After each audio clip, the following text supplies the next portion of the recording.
loh Tuhan ini piye, saya sempat gitu. Ojo saiki saya sempat gitu waktu diperhadapkan suami saya kejang, darahnya keluar semua, itu saya diperhadapkan seperti itu. Tuhan ojo saiki saya gitu. Saya ini posisi hamil, ojo saiki saya gitu. Saya seorang diri, Pak. Tidak ada satupun yang menguatkan saya saat itu. Saya seorang diri. Kemudian mereka berlutut dan bersujud kepada Tuhan. Terus? Dengan muka sampai ke tanah. Kemudian mereka berlutut, membungkukkan diri, lalu bersujud, menyembah siapa, Bu? Allah. Allah, dengan muka sampai ke tanah. Ke tanah. Diawali dengan ajakan sholat, lalu imam begini, Allahu Akbar, ada sesi amin. Setiap kali gerakan mengangkat tangan, sami'allahu liman hamidah, lanjut rukuk sampai kemudian sujud menyembah kepada Allah sampai muka ini sampai menempel ke tanah. Pertanyaan saya, di gereja pernah kayak gitu, Bu? Enggak. Dah.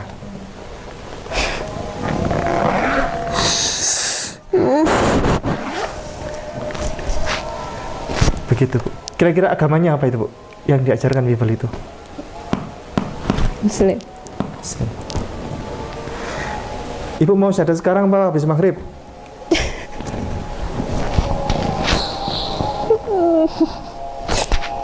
Ya. Semuanya istilahnya adalah menyembah kepada Allah. Contoh, saat Nabi Adam, ya. Nabi Adam alaihissalam. Masya Allah. Nggak apa-apa, Ibu. Nggak apa-apa.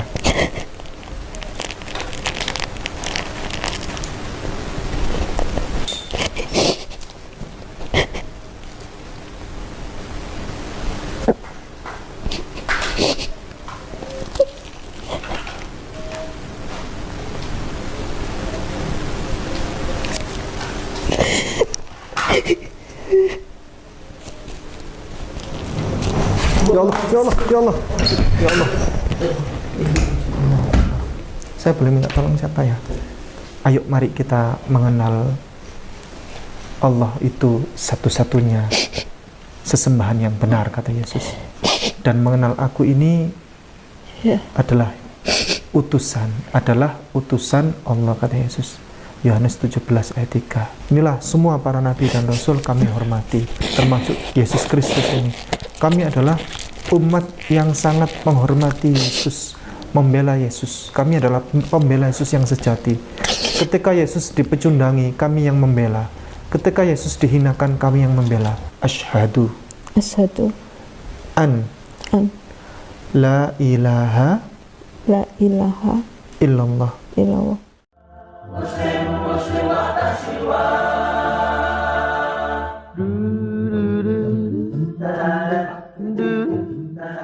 Alhamdulillah kami ada di Kabupaten Kepulauan Sangihe dan kami saat ini ada di lahan yang ini merupakan tanah wakaf, dan di sini tanah wakaf ini akan digunakan untuk gedung dakwah Mu'alaf Center Hagia Sophia Kabupaten Kepulauan Sangihe. Dan alhamdulillah akhirnya Allah tambahkan pertolongan. Di samping sana ada lagi tambahan pertolongan dari Allah, yakni berupa tanah wakaf lagi ditambahkan sebagai lahan parkir nanti. Saudaraku, pemirsa dimanapun Anda berada, Kainama, Ustadz Ipung, Ustadz Aris, dan keluarga besar di Sangihe Talaut dan Sulawesi Utara Manado menyampaikan kepada Anda berita sukacita, berita kegembiraan. Mari kita berpesta dengan cintanya Allah. Dengan cara apa? Dengan cara mari bergabung bersama kami di dalam pesta sukacita.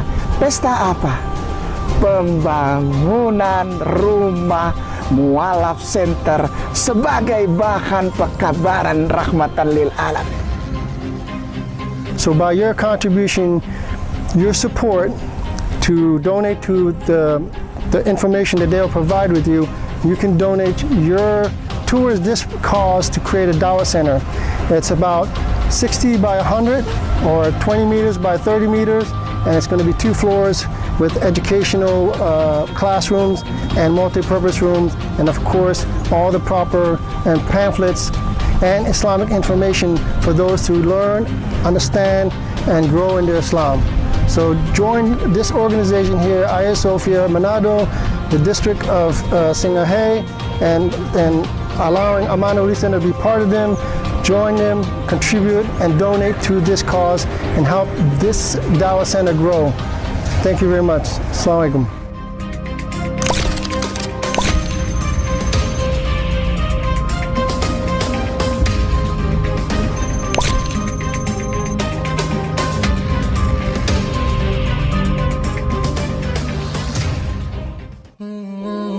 Seorang worship leader gereja laki-laki masuk Islam.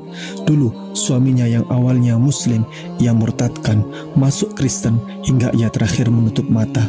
Kini sang worship leader ini berdialog bersama kami. Beliau kaget begitu tahu bahwa ternyata Yesus bukan Tuhan. Beliau kaget begitu sadar bahwa Tuhannya yang selama ini ia sembah ternyata bukan Tuhan. Ia jatuh pingsan. Setelah ciuman akhirnya bersyahadat. Selamat datang saudariku, Anda telah menjadi keluarga kami.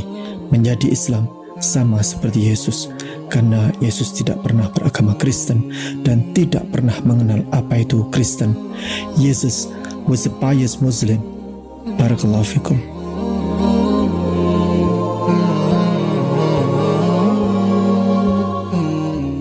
Saya ingin mendalami itu. Bagaimana yang salah? Sebenarnya kan di situ. Saya tadi bilang sama suami saya, kalau beberapa bulan memang kemarin tuh saya mencari seseorang yang jangan jadi hakim buat saya. Betul. Jangan gitu loh. Betul. Jadi sebenarnya nggak perlu ada sedikit pun yang saya tutupi, karena gini, di luar sana banyak wanita yang merasa sendiri, banyak wanita yang dari lembah hitam merasa nggak layak, merasa nggak ada tempat untuk mereka menyampaikan isi hatinya. Sebenarnya mereka tidak mau di situ gitu loh. Betul. Betul. Dan saya rindu sebenarnya saya hadir buat mereka. Karena di sini loh sebenarnya ada seseorang yang mau menerima kita apa adanya, tanpa menjadi hakim buat kita, tanpa mengintimidasi kita. Itu aja sebenarnya Pak. Jadi kalaupun apapun saya buka. Saya nggak mau ada satu hal pun ketika nanti ya saya berharapnya memang kalau memang jalan saya di sini, saya akan melakukan yang terbaik dan bisa menjadi kekuatan bagi mereka-mereka yang merasa mungkin terlalu kotor. Ya jadi nggak usah bercermin kepada orang lain. Saya sendiri pelakunya, gitu loh Pak. Maksud saya tuh, saya sendiri, gitu loh. Bukan orang lain. Malah justru kalau Agustina nggak ada yang tahu. Lebih ininya Ana sih Pak sebenarnya. Baik, Bu Ana dulu pelayan atau pendoa di gereja? Iya, saya tim inti pelepasan, saya tim inti menara doa. Sampai suatu ketika saya melakukan, ya saya manusia Pak, saya manusia, saya keplecok satu hal, saya melayani penjara-penjara Pak. Saya masuk penjara-penjara, saya melayani di penjara-penjara, Lokwaru, penjara wanita, Medaeng, saya masuk. Jadi sampai suatu ketika saya keplecok, saya sebut saja ya, nggak perlu ada yang saya tutupi di sini. Jadi saya nggak boleh melayani. Nah sekarang itu mungkin ini bukan satu kebetulan, saya ketemu dengan jenengan.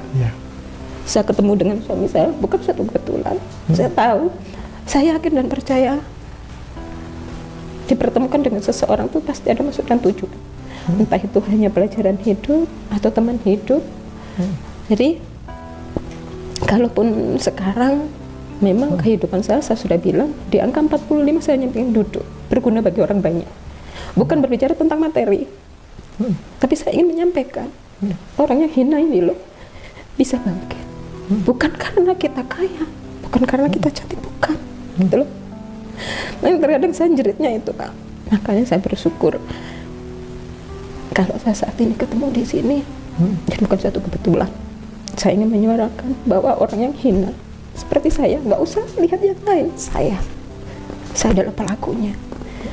Jadi ketika kita ingin mengetahui kebenaran, memang kita dipandang sebelah mata. Mungkinkah seorang sing hina seperti ini ingin hidup benar? Mungkinkah?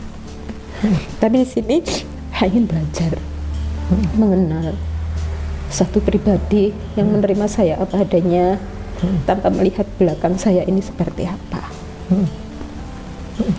Makanya nggak apa-apa, nggak usah ada satupun yang ditutupi, dibuka aja semua. Karena kerinduan saya menjadi berkat buat mereka semua yang merasa apa ya Pak, hina dari lembah hitam yang seolah-olah nggak ada kehidupan. Saya ingin menyampaikan bahwa justru dari kegelapan, jika kita ingin menjadi benar, kita akan menjadi terang yang bersinar. Alhamdulillah hari ini saya berjumpa dengan Bu Ana. Bu Ana adalah sosok yang baik, dan Bu Ana ini adalah seorang dulunya pelayan di gereja, pendoa. Iya. Pendoa di mana Ibu? CKI. Di CKI. CKI. Kemudian Ibu pelayanan kemana saja? Saya sempat melayani di penjara-penjara. Saya menyampaikan kesaksian kehidupan saya. Saya ke desa-desa. Waktu remaja juga saya keliling ke desa-desa melayani. Sama almarhum suami juga kita keliling. Sempat ke Jakarta, kemana-mana kita melayani. Jawa Tengah. Ibu dari Kristen Pantekosta. Iya. Ya, hari ini beliau berdialog bersama kami, dan sejatinya beliau ingin mencari kebenaran. Kebenaran apa yang sesungguhnya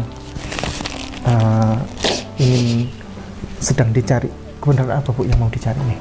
Saya ingin mengenal satu pribadi yang selama ini saya yakini bahwa dia adalah satu-satunya jalan hidup dan kebenaran. Itu aja. Jadi kan selama ini saya nggak pernah mengenal sosok pribadi yang lain selain dia. Itu aja. Saya ingin belajar lebih dalam. Itu aja. Apakah selama ini yang saya pelajari itu sudah benar atau gimana? Itu aja sebenarnya. Ibu dari Kristen Pantekosta tertarik belajar Islam, ya? Tertarik ingin, ini sebenarnya bukan belajar Islam sih, tapi Bu Agustina yang lalu, Bu Ana ya, Bu Ana yang lalu telepon bertemu dengan saya di sambungan telepon, dan beliau sebenarnya ingin mencari ini sosok yang satu ini siapa ini? Iya. Yesus itu. Iya. Karena sampai sekarang jurang perbedaan antara Islam dan Kristen ini ada pada Yesus ini. Nah, Bu Ana selama ini mengenal Kristen apa, Islam itu apa? Kalau Kristen, yaitu bagi saya adalah satu-satunya jalan hidup dan kebenaran yang bisa membawa kita pada satu kehidupan kekal. Tapi kalau di Islam sendiri saya nggak pernah tahu, nggak pernah tahu, dan nggak pernah belajar, belum pernah belajar, nggak pernah tahu. Tahu pun ya baru-baru ini. Kemarin sempat viral ada dialog antara saya dengan keluarga dari Katolik di Gotong Royong sini, Bu. Ibu tahu Gotong Royong? Iya. Di daerah Blimbing. Itu ada mu'alaf sejak lama. Dia rajin ke masjid. Lalu oleh pihak keluarga akan dikremasi. Ya, besoknya akan dikremasi, terus warga minta tolong pada saya untuk hadir ke sana, ke Gotong Royong, untuk dialog dengan keluarganya. Alhamdulillah kami berunding dan keluarga menyepakati silahkan jenazah mu'alaf ini bisa diproses secara Islam. Dan saya sampaikan kepada pihak keluarga ya, bahwa Yesus itu Muslim, saya bilang. Yesus itu Muslim. Saya itu bermimpi ketemu Yesus, Bu. Tapi itu keinginan saya. Saya sampai sekarang itu kepingin sekali bertemu dengan Yesus. Nomor satu, saya kepingin bertemu dengan Nabi Muhammad. Nomor satu, saya ingin berjumpa dengan Nabi Muhammad. Dan nomor dua, saya ingin berjumpa dengan Yesus, Nabi saya, Nabi kami tercinta, Nabi Muhammad dan Yesus Kristus ini. Kenapa saya kepingin bertemu dengan Yesus? Karena saya ingin bertanya kepada beliau. Saya penasaran ya sebenarnya. Kenapa Yesus yang disampaikan di dalam Alkitab ini itu adalah Yesus yang jujur. Yesus yang selama ini tidak disampaikan di gereja-gereja itu. Yang disampaikan di gereja-gereja itu bertolak belakang dengan yang disampaikan di Alkitab ini. Saya menyampaikan kepada keluarga Katolik itu. Bayangkan Pak, saya bilang, Yesus waktu meninggal itu mati, dikubur, dikafani pakai kain kafan warna putih, dikasih rempah-rempah, harum-haruman, tidak menggunakan peti-peti, tidak menggunakan sepatu, tidak menggunakan baju pengantin. Yesus ini murni, pure, dia dikafani pakai kain kafan warna putih. Saya bilang kepada keluarga Katolik itu, coba, ini mu'alaf ini dikasih jas, sepatu, dikasih peti mati dan lain sebagainya. Kami ingin mu'alaf ini diperlakukan sebagaimana Yesus diperlakukan saat meninggal. Coba saya tanya, Yesus itu agamanya apa Pak? Kalau kain kafan dikafani begitu, ya kan? Nggak pakai peti mati, agamanya apa? Itu tertera di Matius pasal 27 ayat 59. Coba agamanya apa kira-kira, Bu? Satu-satunya di dunia ini yang metode perawatan jenazahnya sebagaimana Yesus ajarkan itu hanya Islam, Bu.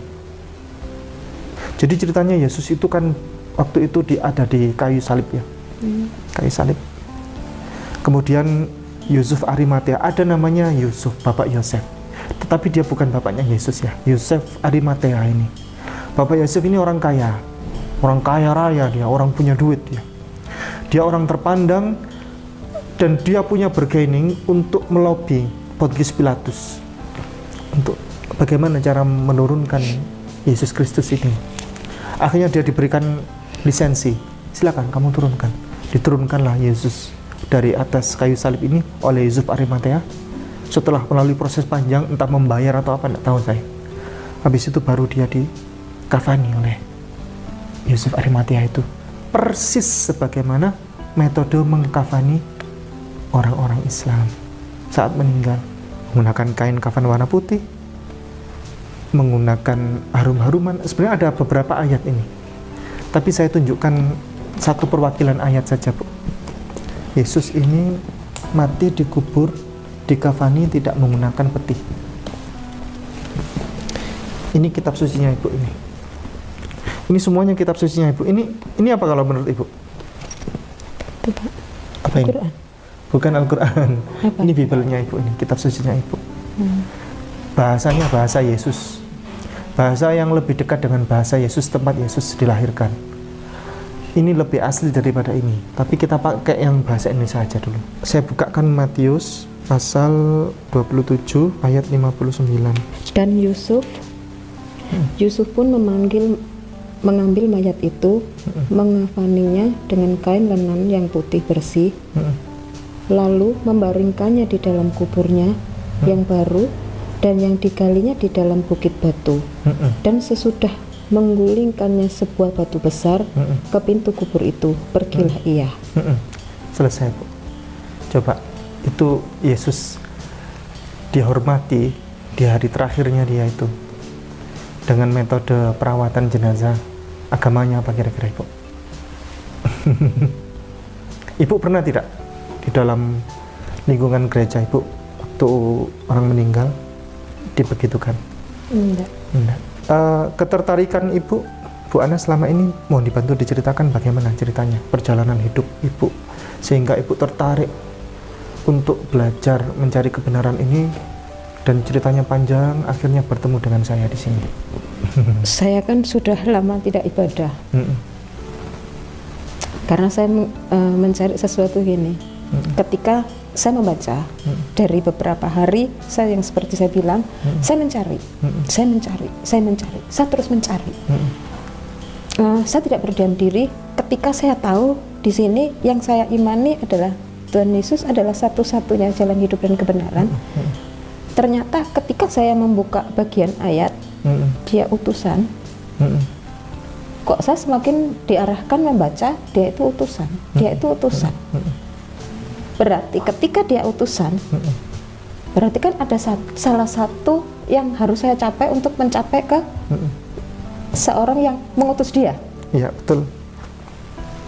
Saya tuh diperhadapkan selama ini kan saya ke dokternya hanya dia gitu. Tapi memang beberapa bulan kan saya cari ketika saya malam sendiri, saya coba duduk diam, saya cari, saya berdoa, saya nyembah. Saya suka nyembah Pak orangnya. Jadi sepertiga malam saya gunakan untuk nyembah. Ya, saya pujian, saya masuk penyembahan, Ya terlepas saya merasa nggak layak, terlepas saya merasa orangnya berdosa, tapi saya nggak peduli itu, gitu loh. Saya ingin mencari sesuatu pribadi ini, siapa dia, gitu loh. Ketika saya mencari sendiri, saya dipertemukan dengan satu ayat. Oh ternyata dia utusan, gitu. Ya karena saya dari kecil terlahirnya Nasrani dan saya tidak pernah belajar tentang ajaran agama lain. Ya kalau suami bilang kan kok pancet kan, saya bilang gini, tapi karena saya terlahirnya di sini, gitu loh. Jadi kalaupun memang ada satu jalan kebenaran, tunjukkan pada saya. Saya seperti itu, tunjukkan pada saya. Ada kekecewaan yang sangat besar.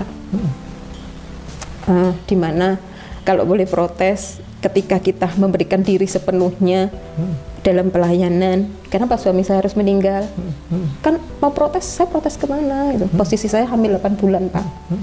Jadi ketika suami saya meninggal, saya hamil 8 bulan. Loh Tuhan ini piye, saya sempat gitu. Ojo saiki saya sempat gitu waktu diperhadapkan suami saya kejang, darahnya keluar semua, itu saya diperhadapkan seperti itu. Tuhan ojo saiki saya gitu. Saya ini posisi hamil, ojo saiki saya gitu. Iso aku hidup, saya gitu kan. Terus saya tuh duduk tersungkur di bawah bednya rumah sakit itu. Saya tuh tersungkur. Terus ada satu suara itu bilang gini kepada saya, semakin kamu berat, akan semakin berat pula, gitu. Akhirnya di situ dalam hati saya itu saya menguat-nguatkan, di mana suami itu adalah bagian dari nyawa saya. Ketika dia kejang, darah muncrat-muncrat, piye Pak? Saya ini seorang perempuan, gitu. Jadi saya peluk dia, saya katakan, Tuhan, apapun yang terjadi saat ini, saya siap. Siap nggak siap? Saya siap. Resiko apapun yang saya hadapi, saya siap. Saya seorang diri Pak, tidak ada satupun yang menguatkan saya saat itu. Saya seorang diri. Saya seorang diri. Tidak ada support system dari saudara, dari siapapun. Saya seorang diri, menguatkan diri saya sendiri. Waktu saya peluk suami saya bilang gitu, saya lepas dia. Waktu itu 9:30. Saya dipanggil dokter Toto. Saya diomongi bahwa organ tubuhnya sudah nggak ada yang fungsi. Saat itu seolah saya dipukul, saya itu dipukul. Di bagian sini saya itu seolah dipukul. Karena saya sudah cari utangan uang Pak, untuk suami saya cuci darah, untuk suami saya CT scan. Saya sudah cari utang, saya sudah bawa uang. Waktu itu di tas saya bilang, Dok, saya sudah cari pinjaman uang, saya sudah bawa uang, tapi saya nggak punya kuasa. Saya nggak punya kuasa, Pak. Uang pun juga nggak berkuasa. Ketika saya ngomong, saya capek, saya ingin istirahat, saya ingin tidur. Jam 2 malamnya sebelum suami saya meninggal tuh bilang gini, aku mau mandi. Oh coba kan saya sakit. Dia bilang gitu, saya coba tahu saya masih sakit, saya gitu. Enggak, aku mau mandi, dandan sing ganteng. Jam 2 malam. Ya wis lah, saya gitu, nggak usah mandi ya, tak lap, saya gitu. Saya minta ke susternya tuh air panas, saya lap semua. Aku pakai ini ya, pakai hemku yang kotak-kotak hitam, ben ganteng. Saya pakai Pak, saya lap semua, bu bersih, saya lap semua, saya pakai. Ya itu, jam mau minum obat, saya kasih, kan ada ini tempat untuk naruh obat, kan nggak boleh kesentuh tangan. Saya kasihkan gini, saya tinggal noleh bentar, ambil air minum, dia kejang. Nah saat itulah saya seolah nggak mau buka mata saya. Ada suara banyak. Loh suami saya kemana? Saya gitu. Tapi saya nggak punya tulang sama sekali, nggak punya. Suami saya kemana? Duh, sik dirawat sama dokter. Tapi kan saya rebahan gini kelihatan Pak, kaki semua jalan. Tapi saya nggak punya kekuatan bangkit. Terus ininya ditarik itu, saya disuruh tanda tangan kan, pacu jantung. Tapi saya sudah nggak punya kekuatan. Gitu. Terus saya lihat kok, oh itu tempat tidurnya kok ditarik, saya gitu. Iya dirawat gitu. Terus ada salah satu suara ibu rohani saya, dia bilang, "Nak, mama nggak mau bohong sama kamu. Suami kamu sudah dipanggil Tuhan." Saat itu saya tidak mau membuka mata saya. Saya tidak mau membuka mata saya, dan saya tahu-tahu saya sudah dioksigen, saya sudah diinfus. Karena saya tidak mau membuka mata saya. Karena kehidupan ke depan saya nggak tahu harus seperti apa. Karena dia adalah tumpuan saya nggak bisa hidup kalau nggak ada dia dulu seperti itu. Sampai di ambulan saya ingin lompat, saya ingin apa, tapi saya nggak punya kekuatan Pak saat itu. Jadi ketika di rumah saya pun nggak tahu prosesi pemakamannya seperti apa, karena saya oksigen, infus, saya nggak punya kekuatan. Gitu. Akhirnya ketika saya bilang, Tuhan, apa ini? Saya gitu. Ketika aku dan suamiku memberikan diri di sini, kenapa harus ini? Kenapa harus seperti ini? Akhirnya saya melahirkan seorang diri Pak. Bulan 10 2015 suami saya meninggal. 1 Oktober 2015 suami saya meninggal. Saya melahirkan 20 November 2015. Saya melahirkan di daerah Panjen Pak, berangkat seorang diri. Saya berangkat seorang diri, nggak pernah bisa motoran. Akhirnya saya motoran dengan hujan deres, banjir. Saya berangkat ke Panjen seorang diri. Saya punya satu hutang sama bidan di sana. Saya ditanya, suaminya kemana? Saya bilang kerja. Karena saya harus memiliki kekuatan Pak. Saya nggak mau ada saudara saya tahu nanti nangis-nangis. Karena saya taruh nyawa saat ini. Gitu. Suaminya mana Bu? Masih kerja, lembur. Saya gitu. Terus dilihat lagi, sudah pembukaannya tambah 6:30, tambah lagi, ditanya lagi, suaminya belum datang. Belum Bu, masih lembur. Karena saya butuh kekuatan di situ Pak. Saya taruh nyawa di sini. Jadi ketika saya melahirkan itu, bayi saya nggak nangis Pak. Ternyata dia kelilit tali pusar itu dari sini sampai kaki. Dari sini itu Pak, jadi bayinya tuh gini sampai kaki sini. Jadi kelilitnya gitu. Jadi langsung dikurupin gini, langsung dipotong, langsung nangis. Terus itu lahir normal itu? Normal. Luar biasa itu. Normal. Itu harusnya operasi tuh standar ya. itu. Jadi ketika bidan lahir gini kan nggak nangis. Saya juga sudah putus asa. Saya kok nggak ada suaranya gitu. Jadi ketika ditampani gini kan, ditengkurapkan gini langsung dipotong. Itu baru nangis. Terus Bu, kalau ini nggak mujizat, operasi seharusnya itu. Karena terlilit tali pusarnya dari sini Pak. Dari sini sampai kaki. Gitu. Sampai suatu malam jam berapa itu dilihat lagi, suaminya mana? Belum datang, kayak gitu. Jam 2 dikasih teh panas, ditanya lagi, suaminya mana Bu? Belum datang. Nah, lu besok pagi pulangnya sama siapa Bu? Gitu. Akhirnya saya ngabarin salah satu keluarga, adik saya yang deket di Pakai Saji, sempat marah-marah sih, katanya kayak nggak duwe dulur kan. Tapi di sini saya memiliki buat diri saya sendiri, saya butuh kekuatan di sini. Nanti kalau saudara ngumpul pasti nangis-nangis, saya gitu. Akhirnya waktu pagi ditanya lagi, suaminya kemana? Kok nggak datang? Baru saat itulah adik saya yang cerita bahwa suami saya meninggal. Dan sampai detik ini ternyata yang saya dapatkan adalah ketika bagian terbaik dalam kehidupan kita diambil, bukan untuk menjatuhkan kita, bukan untuk membuat kita lemah, tapi satu hal, untuk menjadikan kita satu pribadi yang jauh lebih kuat. Dan dari situlah Pak saya bangkit harus menjadi wanita kuat, harus menjadi wanita tegar. Disitulah mulai kerjaan apa yang harus saya lakukan. Saya dulu koki Pak. Akhirnya saya mikir koki kurang, ya itulah saya nyanyi pertama dari panggung ke panggung. Setelah itu pelayanan saya lepas semua. Saya berharap ketika saya di sini saya mendapatkan income yang lebih besar dari nyanyi. Dari jam 7 sampai jam 12 dikasih uang 100.000, seneng ya Pak ya. Akhirnya Saya ingat dulu di perumahan LPK 2 saya nyanyi di hajatan. Ya akhirnya sudah sampai suatu ketika bentuk kekecewaan, saya nggak mau kenal siapapun. Siapapun yang kenal saya harus sakit. Siapapun yang bersama saya harus sakit. Kenapa? Karena ketika saya memberikan diri dengan sebuah ketulusan, saya dilukai. Setelah suami meninggal, mertua yang awalnya bilang, gak apa-apa pacar Rono, supaya ini. Akhirnya saya mencoba membuka hati buat seseorang, ternyata saya salah orang. Jadi yang dimana suami Pak Malaikat dapatnya seperti itu. Nah dari situlah akhirnya siapapun yang bersama saya harus sakit. Anak saya pun saya doktrin harus menyakiti, karena begitu sakitnya. Kamu maksudnya gini, kamu harus hati-hati sama orang gitu. Jangan begitu mudah percaya sama orang, begitu maksudnya. Iya, soalnya sampai sekarang tuh banyak, Bu. Itu orang-orang laki-laki itu, mohon maaf, Bu, orang laki-laki itu menjengkelkan memang, ya.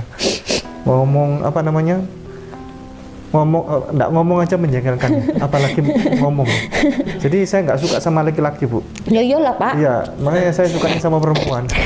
Istri saya perempuan soalnya. Jadi saya nggak suka sama laki-laki. Jadi begini, Bu, banyak orang laki-laki itu kan sudah makan gitu kan, Bu, ya. Sudah gitu kan. Ya, harusnya orang-orang perempuan tuh kritis ketika ditanya begitu, ya jawab aja, nggak ada makanan gitu, transfer aja. Sebenarnya yang kita minta bukan sudah makan, Bu, bukan, tak jemput yuk makan itu. Oh betul, ya. Mana makanannya kan begitu kan. Baik, Bu Ana, terus kemudian dulu suami Muslim berarti? Muslim. Yang meninggal Pak Malaikat itu, kenapa Ibu nggak ikut Muslim? Karena dia bilang gini, aku nggak bisa menjadi imam yang baik, katanya seperti itu. Saya masih ingat itu. Aku nggak bisa menjadi imam yang baik buat kamu. Banyak aku ikut kamu aja. Itu. Yang ikut kamu siapa? Suami. Suami ikut Ibu? Iya. Jadi Kristen? Iya.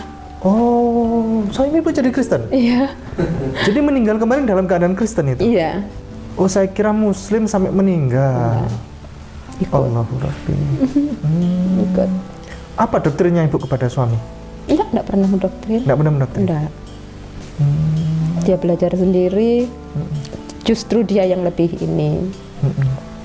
Kira-kira apa pertanyaan Ibu sekarang sebelum kita mulai berdialog? Tadi saya udah mendului Yesus pakai kain kafan, meninggal tidak pakai peti. Itu terlalu jauh sebenarnya. Gini aja, Bu Ana, sekarang apa pertanyaannya? Saya takut tersesat aja, gitu loh. Iya. Saya takut tersesat aja. Iya. Katanya kan, saya meyakini bahwa tadi kembali lagi dia adalah satu-satunya jalan hidup dan kebenaran. Tidak ada jalan lain jika tidak melalui aku. Itu Yesus jalan, Bu. Yesus jalan. Dia memang jalan. Dia adalah jalan kebenaran. Tapi hanya jalan, bukan tujuan. Tujuannya adalah siapa? Allah.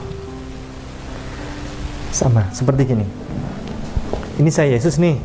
Yesus. Dia Nabi. Ya. Dia Rasul. Dia utusan Allah. Lalu ada umat di sini.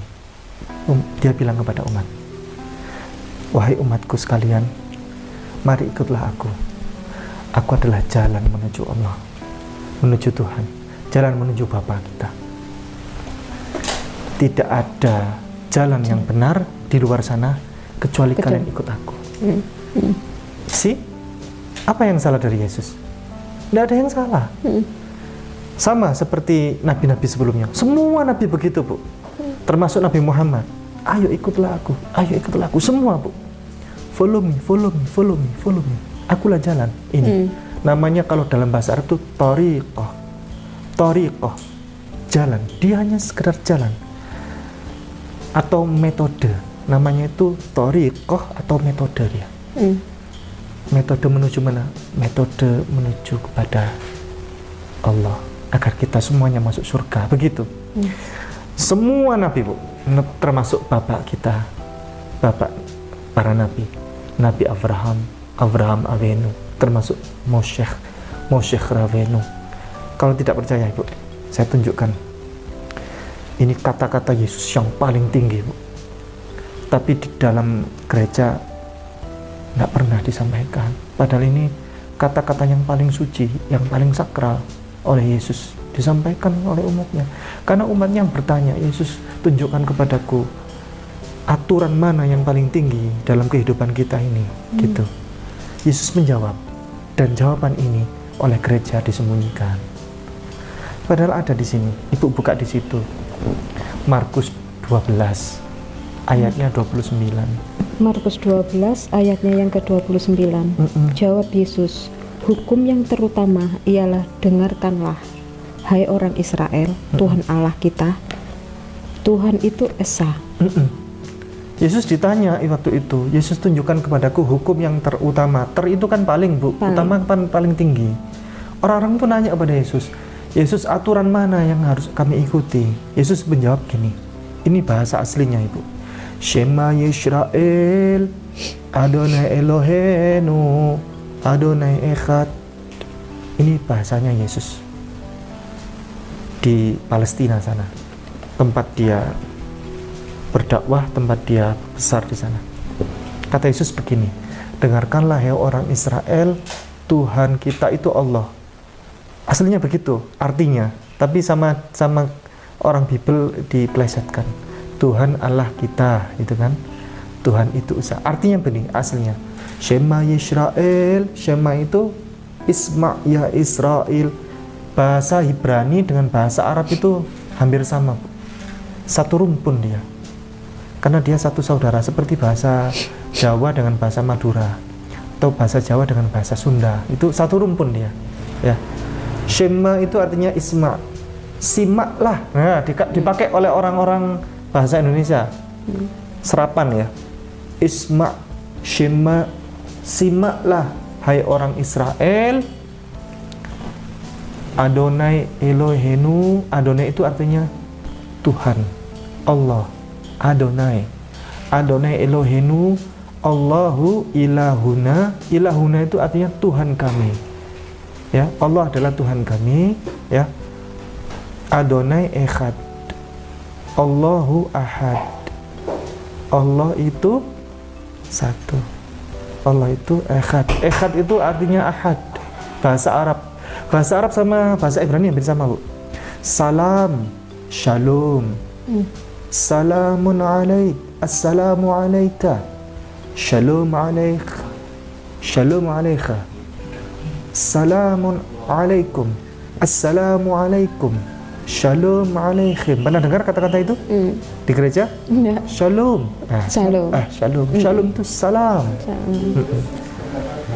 Shalom alaikum. Bahasa Arabnya ini. Bahasa Arabnya selamat malam. Lailatuka sa'id, laila, lailun, lail. Pernah dengar kata-kata laila?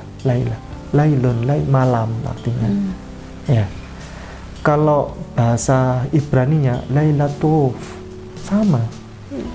Jadi kalau kita mempelajari bahasanya, ini bahasanya Ibrani, Bu. Ini bahasanya Tuhannya Ibu waktu masih Kristen. Sekarang kan masih Kristen nih. Nah, itu bahasanya Tuhannya Ibu. Itu bahasa Ibrani, Bu, namanya. Ini kalau saya boleh spill ya, seperti ini. Ya. Ini. Ini bahasanya Yesus ini. Mungkin barangkali pemirsa jarang yang tahu ya. Ini bahasanya Yesus. Namanya adalah bahasa Ibrani. Ini kitab Perjanjian Lama, Ibrani Indonesia. Yang sebelah kiri Ibrani, sebelah kanan Indonesia. Nih, Bu. Perjanjian Lama. Nah, di sini ada Shema Yisrael, Adonai Eloheinu, Adonai Echad. Dengarkanlah hai orang Israel, Allah itu Tuhan kita, ya. Allahu Ahad, Allah itu satu. Itu perkataan Yesus. Dan Yesus kan yang tadi bilang jalan ya, bukan tujuan. Persis kan? Seandainya Yesus Tuhan, dia pasti bilang begini. Ditanya oleh umat, wahai Yesus, bagaimana peraturan perundang-undangan yang harus kami ikuti ini, yang tertinggi menurut engkau? Yesus bilang begini, dengarkanlah hai orang Israel, Tuhan kalian itu adalah aku adalah satu. Pernah tidak Yesus bilang gitu? Enggak. Tidak pernah. Nah, di sini juga ada sebenarnya perkataan yang persis bagaimana perkataan Yesus. Perkataan siapa? Perkataan nabi-nabi sebelumnya. Seperti perkataan, kalau perjanjian lama ini kan ada kisah Nabi Musa, Moshe Rabenu. Nah, kita buka, coba Ibu bisa buka di situ kitab Ulangan pasal 6 ayat 4. Ulangan 6 ayatnya yang ke-4. Dengarkanlah hai orang Israel, Tuhan itu Allah kita, Tuhan itu Esa. Kasihilah Tuhan Allahmu dengan segenap hatimu dan segenap jiwamu dan dengan segenap kekuatanmu. Itu perkataan siapa Ibu kira-kira? Tuhan Yesus. Bukan. Itu perjanjian lama. Yesus belum lahir. Siapa yang berkata coba? Musa, betul. Musa. Itu Moshe Rabenu. Sebenarnya kitab ini siapa yang nulis? Nah, itu pertanyaan bagus. Itu pertanyaan bagus. Pertanyaan bagus sekali, Ibu. Kok begitu keluar pertanyaan itu? Bentar, saya kupas dasarnya dulu ya, biar tidak terlalu banyak ini di pikirannya Ibu ya. Ini yang hitam namanya perjanjian lama. Iya. Ini, Ibu itu tahu kan? Iya. Seperti tadi itu, kitab Ulangan masuk di perjanjian lama ya. Ini yang merah adalah perjanjian baru.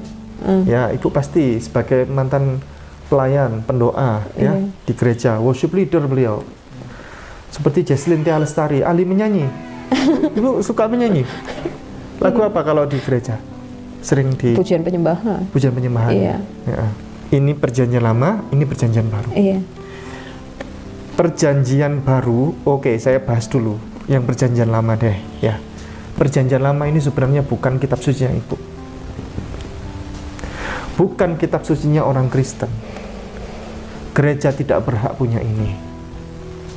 Perjanjian lama ini adalah kitab sucinya orang Yahudi. Jadi Kristen itu mencuri. Karena sebenarnya Kristen tuh gini Bu, saya mau ngomong dulu karena banyak pertanyaan tentang ini. Yesus itu tidak pernah beragama Kristen dan dia tidak pernah tahu Kristen, apa itu Kristen. Mamanya Yesus juga tidak pernah tahu apa itu Kristen dan dia tidak pernah beragama Kristen. Yohanes Pembaptis, Yahya, Nabi Yahya, Yohanes Pembaptis yang membaptis Yesus Kristus itu, ya, dia juga tidak pernah beragama Kristen dan dia tidak pernah tahu apa itu Kristen. Semua orang-orang, Nabi Musa, coba Nabi Musa agamanya apa coba? Nggak tahu. Nggak tahu kan? Betul, betul sekali Ibu.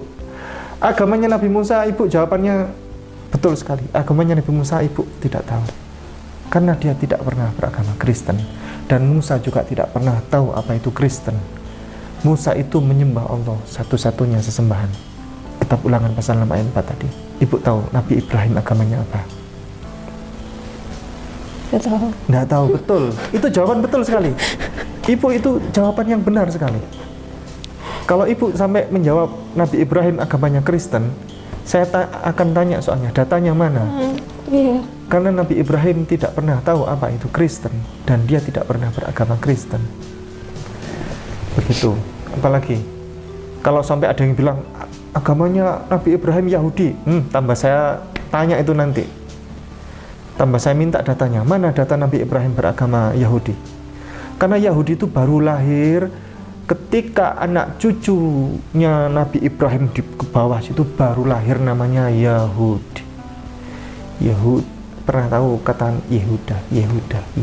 Yehuda, pernah tahu? Raja Yehuda. Nah, itu dia. Diambil dari kata nama Yehud.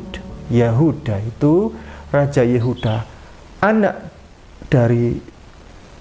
dianggap sebagai anak sulung, diangkat menjadi anak sulung karena sangat dihormati di antara 12 atau 13 keturunan Israel itu kan, sehingga dia menjadi raja di situ dan menjadi nama Bani Yehuda. Bani itu keluarga Yehuda. Ya. Kalau seandainya konsisten, harusnya agamanya Yahudi itu harusnya namanya agamanya Israel. Karena Nabi Israel itu adalah Nabi Yakub, bapak Jacob, ya, bapak Jacob. Bapak Jacob juga tidak pernah beragama Yahudi, dia tidak pernah tahu agama Yahudi. Bapak Jacob punya anak. Bapak Jacob itu adalah bawahnya dari Nabi Ibrahim, jauh ya Bu ya. Jadi Bapak Jacob punya anak namanya Yehuda tadi itu, dan menjadi nama keluarga. Jadi sebetulnya orang Yahudi itu dulu semuanya agamanya Muslim. Baru jadi agama Yahudi ini setelah kisaran tahun di atas tahun 1100 Masehi baru menjadi agama Yahudi. Dulu hanyalah nama keluarga itu Ibu. Karena semua orang itu menyembah hanya kepada Allah, satu-satunya sesembahan. Kita buktikan. Saya kan tadi bilang ini adalah kitab sucinya orang Yahudi. Orang Kristen mencuri kitab sucinya orang Yahudi. Coba Ibu buka kitab Kejadian pasal 1 ayat 1. Allah menciptakan langit dan bumi serta isinya. Yang 1 ayat 1. Pada mulanya Allah menciptakan langit dan bumi. Iya, stop dulu Ibu. Ada nama Yesus di situ? Tidak ada. Karena memang Tuhannya orang Yahudi itu adalah Allah. Ini kan kitab sucinya orang Yahudi nih. Namanya itu adalah Tanakh, kitab Tanakh. Tahu itu singkatan Ibu. Taurat, ya, Torah, Nevi'im, Ketuvim. Disingkat Tanakh. Siapa Tuhannya tadi Ibu? Allah. Allah. Di sini tidak ada sekali nama Yesus. Perjanjian lama. Ibu buka aja, cari aja. Perjanjian lama setebal ini. Ini nih. Ini perjanjian lama ini. Ini perjanjian lama yang pure ya. Asli. Ibu cari namanya Yesus. Termasuk di situ. Di situ enggak apa-apa. Cari yang di situ. Ibu PR pulang nanti kalau masih penasaran, Ibu cari semua di perjanjian lama. Ada nggak namanya? Nggak ada Ibu. Karena memang bukan kitab sucinya orang Kristen. Dan hukum-hukum di perjanjian lama sampai sekarang itu diingkari oleh orang Kristen. Oke, sedikit-sedikit pelan-pelan aja Bu, pelan-pelan saja. Karena kalau saya jelaskan terlalu panjang nanti Ibu terlalu numpuk di sini. Sekarang perjanjian baru. Ya. Siapa penulisnya? Penulisnya mayoritas adalah Paulus. Mayoritas ini. Nanti saya akan bahas yang lain ya, tapi mayoritas 80% perjanjian baru ini ditulis oleh Paulus. Mau buktinya?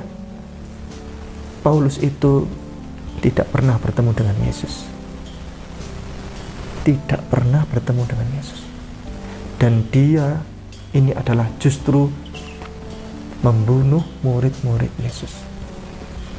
Jadi ceritanya begini, ada Paulus. Nih, ya, ada Paulus. Paulus waktu itu punya misi untuk membunuh murid-muridnya Yesus. Semua murid-murid Yesus dibunuh sama dia. Dalam misi terakhir setelah dia menyelesaikan misinya dia itu, lalu dia menyatakan diri bertobat katanya.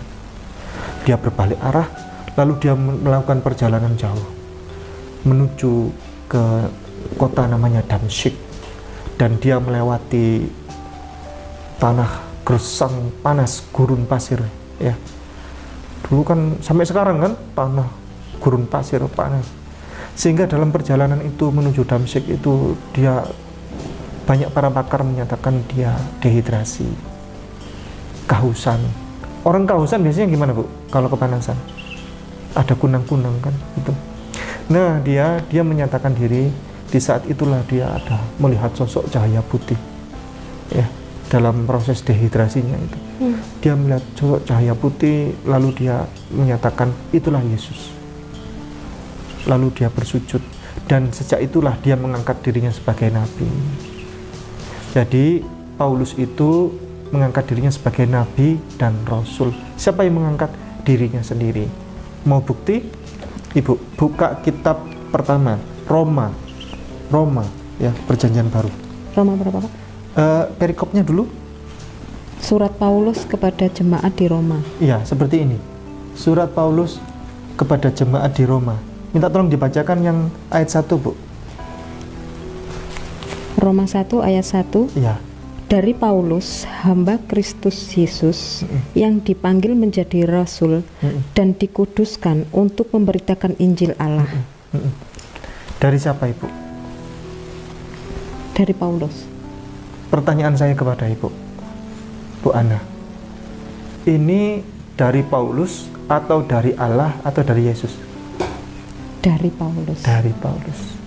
Ini surat, Bu. Jadi Paulus itu menulis surat. Surat itu dikirimkan kepada orang-orang. Roma itu nama kota, bukan nama biskuit loh, Bu. Ya, bukan juga klub olahraga, bukan ya? Bukan sepak bola, bukan. Roma itu nama kota. Sampai sekarang masih ada. Dia menulis surat, dikirimkanlah ke Roma. Jadilah surat Paulus kepada jemaat di Roma.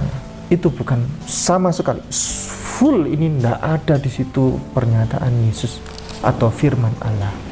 Lanjut Ibu, berikutnya. Ini biar enak ya, pelan-pelan ya. Korintus, Bu. Mohon dibantu dibacakan perikopnya. Surat Paulus yang pertama kepada jemaat di Korintus. Yang ayat 1. Ayat 1. Dari Paulus yang oleh kehendak Allah dipanggil menjadi Rasul Kristus Yesus, dan dari Sostenes saudara kita kepada jemaat Allah di Korintus. Ini berarti dari Allah atau dari Yesus atau dari Paulus? Dari Paulus. Dari Paulus. Sama satu kawannya tadi, siapa Bu namanya? Sostenes. Sostenes. Jadi yang menulis surat dua orang ini, ya kan? Tidak ada Yesus di situ? Tidak ada. Terus lanjut Ibu. Sekarang Filipi, coba. Jadi Ibu biar tahu nih, enak nanti kita jabarkan pelan-pelan saja. Filipi, Bu. Biar Ibu bisa tersenyum hari ini, gembira. Biar Filipi. Terbuka ini ya. Filipi. Ya. Surat Filipi. Dibantu dibacakan. Surat Paulus kepada jemaat di Filipi. Ya, ayat 1. Ayat 1. Dari Paulus dan Timotius, hamba-hamba Kristus Yesus, kepada semua orang kudus dalam Kristus Yesus di Filipi, dengan para pemilik jemaat yang diaken. Jadi Filipi itu nama kota, Bu, juga nama daerah. Paulus ini menulis surat dari Allah atau dari Yesus atau dari Paulus ini? Dari Paulus. Dari Paulus. Lanjut, Ibu. Berikutnya Kolose. Sebenarnya Paulus ini yang mendirikan agama Kristen, Bu. Kolose. Ya, salah satu orang yang mendirikan agama Kristen, ya. Kolose. Surat Paulus kepada jemaat di Kolose, ayat 1. Dari Paulus, Rasul Kristus Yesus, oleh kehendak Allah, dan Timotius saudara kita, kepada saudara-saudara yang kudus dan yang percaya dalam Kristus di Kolose, kasih karunia dan damai sejahtera dari Allah Bapa kita menyertai kamu. Dari Paulus atau dari Allah atau dari Yesus? Dari Paulus. Dari Paulus. Kolose itu nama daerah juga, nama kampung dia. Lanjut Ibu, Tesalonika. Mohon dibantu dibacakan. Surat Paulus yang pertama kepada jemaat di Tesalonika, ayat yang ke-1. Dari Paulus, Silvanus, dan Timotius kepada jemaat orang-orang Tesalonika yang di dalam Allah Bapa dan di dalam Tuhan Yesus Kristus, kasih karunia dan damai sejahtera menyertai kamu. Tesalonika juga nama kampung. Dulu itu tidak ada WA loh, Bu. Tidak ada SMS ya, tidak ada telepon. Jadi cara orang berkomunikasi selain bertemu langsung adalah menggunakan surat. Dulu Ibu masih ingat ya, zaman waktu masih ada wartel. Iya. Masih ada telepon koin. Iya. Tapi kita tetap menggunakan surat ya. Iya. Ibu pasti ingat ya bagaimana Ibu pernah menulis surat kepada orang lain. Dan itu sakral kan? Iya. Terus kemudian Ibu dapat surat dari siapa gitu kan? Terus Ibu baca. Kalau kita dapat surat dari orang tua, rasanya itu ya kayak ya Allah, hanya kata-kata bagaimana kabarmu nak? Bagaimana kabarmu hari ini? Itu rasanya langsung ya Allah ini ya kan? Ada seperti air yang deras yang ada di dada kita, Ibu. Ini lanjut Ibu. Timotius. Surat Paulus yang pertama kepada Timotius, ayat yang ke-1. Dari Paulus, Rasul Kristus Yesus, menurut perintah Allah, Juru Selamat kita, dan dari Kristus Yesus, dasar pengharapan kita. Lanjut Ibu, yang kedua. Kepada Timotius, anakku yang sah, di dalam iman, kasih karunia, rahmat, dan damai sejahtera dari Allah Bapa dan Kristus Yesus Tuhan Allah kita menyertai engkau. Iya, Ini dari Paulus atau dari Allah atau dari Yesus? Paulus. Dari Paulus. Pertanyaannya, Timotius itu siapa, Bu? Pengharapan dari kita kepada Timotius, anak. Ya, itu surat Paulus kepada anaknya. Jadi ibu punya anak namanya siapa? Dea. Dea. Surat Ibu Ana kepada Dea. Dea itu anaknya Bu Ana. Sama. Ini Paulus menulis surat kepada Timotius, anaknya. Jadi ini surat Paulus kepada anaknya. Dan sampai sekarang Ibu, sampai sekarang. Saya itu penasaran, semua orang penasaran. Siapa yang menyusun surat-suratnya Paulus ini begitu rapinya sampai jadi kitab suci. Dan Paulus itu tidak pernah tahu dan dia tidak pernah sadar bahwa surat yang ia tulis, surat-surat ini semua sampai jadi kitab suci. Bahkan surat kepada anaknya. Padahal ini bukan anak kandung, ini anak angkat. Karena Paulus tidak pernah menikah, dia patah hati, Bu. Dia ditolak cintanya oleh seorang cewek, ya. Dia tidak pernah menikah sehingga dia patah hati dan dia mengambil beberapa anak angkat, salah satunya Timotius. Lanjut, ini saya persingkat tuh ya, Filemon sekarang. Surat Paulus kepada Filemon. Dari Paulus, seorang hukuman karena Kristus Yesus, dan dari Timotius saudara kita kepada Filemon yang kekasih, teman sekerja kami. Ya. Apa itu, Bu? Tadi Filemon itu siapa? Teman sekerja. Teman sekerja. Jadi ibu punya teman sekerja namanya siapa? Yang menjengkelkan atau yang enggak? Oh, yang enggak. Cuma menjengkelkan. Oh, cuma menjengkelkan. Salah satu aja yang menjengkelkan namanya. Ini namanya di itu inisial. Inisial siapa, Ibu? K. Ya. Surat Ibu Anak kepada K. Nah, namanya surat K. Nah, ini sama. Paulus menulis surat kepada Filemon, teman sekantor, teman sekerja, jadi kitab suci. Karena dia waktu itu ditahan di penjara. Kalau nggak percaya, ini Bible yang lebih baru. Ini terbaru, Bu. Terbitan terbaru. Punya Kristen. Emang nggak sama, Pak, dengan terbaru yang lama? Banyak yang dirubah-rubah. Kenapa harus dirubah-rubah? Nggak tahu, Ibu tanyakan ke orang-orang gereja, kenapa kok dirubah-rubah? Banyak, Bu, yang dirubah, Bu. Ibu nanti saya kasih tahu kalau nggak percaya. Banyak. Persoalan dirubah-rubah ini, angka-angka aja dirubah. Yesus Tuhan apa Tuhan aja dirubah di sini. Jadi ini apa namanya? Kayak ini dulu itu kan tadi apa? Seorang hukuman ya. Iya. Dari Paulus seorang hukuman itu coba dibantu dibaca. Dari Paulus seorang tahanan, tahanan. Karena Kristus Yesus, Iya. Dan dari Timotius saudara kita kepada Filemon yang terkasih teman kerja kami. Iya. Itu namanya ditahan. Paulus itu ditahan, lalu di dalam tahanan dia menulis surat. Dititipkanlah suratnya itu kepada temannya. Kenapa harus dirubah? Nggak tahu, itu penerbitnya sama loh, Bu. Saya bukan mengarang-arang ya, itu penerbitnya sama. Lembar pertama mungkin ya? Sama, Lembaga Alkitab Indonesia, LAI, ya. Itu yang punya otoritas untuk menerbitkan Alkitab. Dirubah-rubah, Bu. Contoh. Ini tahun berapa ini, Pak? Yang Itu ini? tahun 2023. Contoh Ibu. Kan saya sering membuat sayembara gini, Bu, ya. Ibu kemarin kan lewat telepon saya kasih tahu ya. Gini, saya kasih contoh, Bu. Tidak ada satupun di Alkitab setebal ini yang Yesus sendiri bilang secara tegas, lugas, tanpa ambigu, tanpa kata ganti. Yesus sendiri bilang, aku adalah Yesus, aku adalah Tuhan. Atau aku adalah Yesus, aku adalah Allah. Tidak ada. Berhadiah 1 triliun kalau dapat satu saja ayat yang seperti itu. Sayembara itu sudah saya sampaikan sejak sekitar lebih dari 5 tahun yang lalu. Tapi sampai sekarang tidak ada yang berani untuk memberikan jawaban satu ayat saja. Uangnya dari mana? Karena memang ayatnya tidak ada. Terus kemudian biasanya orang-orang itu menyebutkan ayat-ayat seperti ini. Ibu buka Yohanes pasal 4 ayat 19. Ibu lancar buka Alkitab ya. Iya, mantan pelayan gereja masa nggak lancar ya. Kata perempuan itu kepadanya, Tuhan nyata sekarang padaku bahwa engkau seorang nabi. Iya. Jadi ada seorang perempuan ya bertemu dengan Yesus. Dia kaget, dia senang sekali bertemu dengan Yesus, orang terkenal. Yesus kan orang terkenal, Yesus kan. Ya sama seperti kita bertemu siapalah, artis siapa gitu kan. nyata sekarang padaku, aku ketemu engkau, artis terkenal kan begitu kan. Nah, perempuan itu saking senangnya dia bilang, Tuhan, ya dia bilang, Tuhan, nyata sekarang padaku bahwa engkau seorang nabi. Pertanyaan saya kepada Bu Ana, perempuan ini menghina Yesus atau tidak? Iya, karena bukan Tuhan, Pak. Loh, di situ tulisannya Tuhan. Iya. Cara menghinanya bagaimana? Coba dibantu dibacakan. Ayat berapa tadi, Pak? 19 ya? 19 ya. Kata perempuan itu kepadanya, Ya. Tuhan, Ya. nyatalah sekarang padaku bahwa engkau seorang nabi. Iya, menghina nggak itu namanya?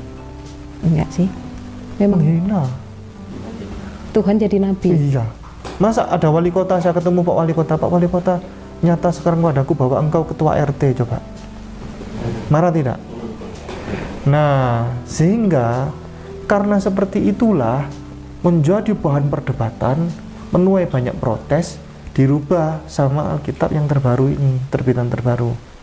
Yohanes 4 ayat 19. Ini yang terbaru. Iya, yang terbaru itu. Yohanes 4 ayat 19. Karena perempuan itu Kata kepadanya, perempuan, Tuhan, nyata sekarang padaku bahwa engkau seorang nabi. ini yang benar. Oh. Iya. Tuhan. Jadi, ini yang benar. Karena di dalam Bible bahasa manapun, bahasa Ibrani, bahasa Inggris, bahasa Yunani Koine, bahasa Arab, kedudukan Yesus tidak ada yang di sini Tuhan, Bu. Satu pun tidak ada. Paling banter Yesus itu nabi. Atau bawahnya lagi Lord, Tuhan. Atau Master, atau Sir. Kalau di bahasa Inggris itu namanya, orang perempuan itu nyebutnya Sir. Nah, inilah dulu memang Bible itu dicetak di Indonesia untuk memurtadkan orang-orang Islam, tujuannya. Tapi sekarang kan enak, kita sekarang terbuka lebar ini, tahu siapa sesungguhnya Yesus ini. Kita lanjutkan. Masih kaget, Ibu? Masih kaget? Ya karena gini, Pak. Dari dulu kan kita gini. Kenapa ada perjanjian lama dan perjanjian baru? Nah, itu dia. Perjanjian lama kita tidak akan bisa sanggup sebagai umat manusia. Kita di bawah hukum Taurat. Makanya diberikanlah seorang benih suci, yaitu Tuhan Yesus Kristus, yang akan menyanggupkan ini semua. Jadi kita ini hidup di bawah kasih karunia perjanjian baru. Lah selama ini kan yang saya pelajarin itu. Jadi kalaupun sekarang saya di sini ingin belajar kan tidak ada salahnya. Ketika kita sudah tidak hidup dalam perjanjian lama, karena kita manusia yang tidak akan pernah sanggup di bawah hukum Taurat, 10 hukum Taurat itu, gitu loh. Jadi sudah 10 hukum Taurat itu diselesaikan dengan kelahiran Tuhan Yesus. Nah, sebetulnya sanggup, karena 10 hukum Taurat itu lebih mudah hukumnya daripada hukum-hukum yang Islam, ya, hukum Islam mudah. Jangan ada padamu Allah yang lain di hadapanku. Ya sudah, kita hanya bertauhid satu, ya kan? Jangan membuat patung. Sudah sih, membuat patung, ya kan? Udah, apalah? Jangan mencuri. Ya, jangan mencuri. Terus apa persoalannya? Hukum Taurat. Orang Kristen tidak mau. Itu yang pertama, ya kan? Terus yang kedua, Tuhannya orang Kristen di perjanjian lama sama perjanjian baru sama tidak?